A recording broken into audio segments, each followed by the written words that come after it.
you very much, Mark, for that introduction. And so let's dive right into some of the specifics about the analysis, the quantitative analysis that we did using this robust industry data set. So as I indicated on the agenda slide, there were two key questions in particular that we were trying to answer that when we designed the analysis. One is, what is the specific contribution of source data verification to ensuring reliable data capture to the ECRS? So in other words, once data is entered by sites into an electronic case report form, how reliable are they at that entry, and how many errors are found in particular, or what is the proportion of data that is corrected as a result of SDV activity? And you can look at it, this illustration helps to kind of frame the concept that we were looking at, what we were trying to get at. So if you have any particular electronic case report form, the site is being asked to enter a number of data items onto each case report form, and they submit that case report form electronically. They presumably make mistakes periodically in transcribing information from patient source. So in this illustrative example, they correctly, reliably transcribed the date of birth, the gender, and the weight, but they made a mistake in entering the patient's height. And it looks like in this particular example, they entered it in the wrong units. They were entering in inches, and the case report form was looking for the height in centimeters. So a relatively simple type of error, and maybe a relatively common error, entering in the wrong units. But what are the key data review methods that result in identifying these type of data errors, these transcription errors, and that lead to the correction of those errors? Well, three main buckets that we identify here. One is the ECRF logic checks. Those are those program checks we also call auto queries that interact with the site as they're entering the data, informing them of data items they may have missed or that appear to be out of range or illogical in some fashion. That's one type. SDV, of course, is another key review that is traditionally done. And then the third bucket is really any other remote or centralized reviews. Typically, data management is a primary source of those reviews. Also can include medical or safety reviewers, biostat programming reviewers, etc.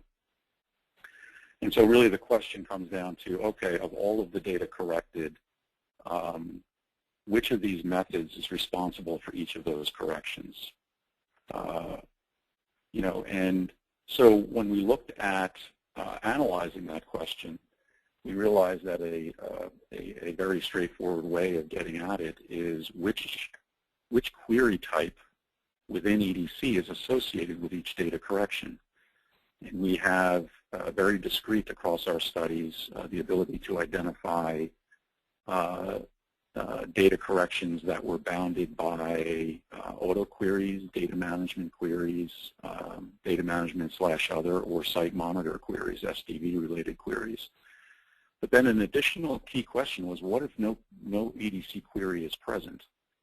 Site monitors in particular don't always document an EDC query, when they have an SDV finding that results in the data correction. So there's a number of pragmatic reasons for that, but we knew that we couldn't rely on that to catch 100% of them. So we needed a method to account for, in particular, any undocumented SDV-driven data corrections. So to illustrate the approach we took, we call it a temporal association method.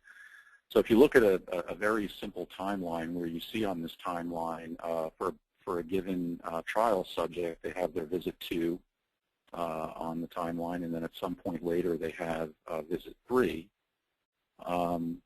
What we did is we identified the first date of where SDV occurred for subjects' visit 3 data following the visit 3 date. Any data that was, so you see at some point following visit 3, the visit 3 ECRF data is entered by the sites. Any ECRF data that was updated following the first date of SDV activity for that visit is considered, is inferred or assumed to be driven by SDV. And that, of course, is in the event that no other queries were attributed already to that update. So what we were doing is for any data updates that were not already attributed to a query, we were using this temporal analysis to identify any additional updates that were driven by SDV. Okay. So that was the method, and using that method along with the attributing to queries, this is the result of the analysis at an industry level.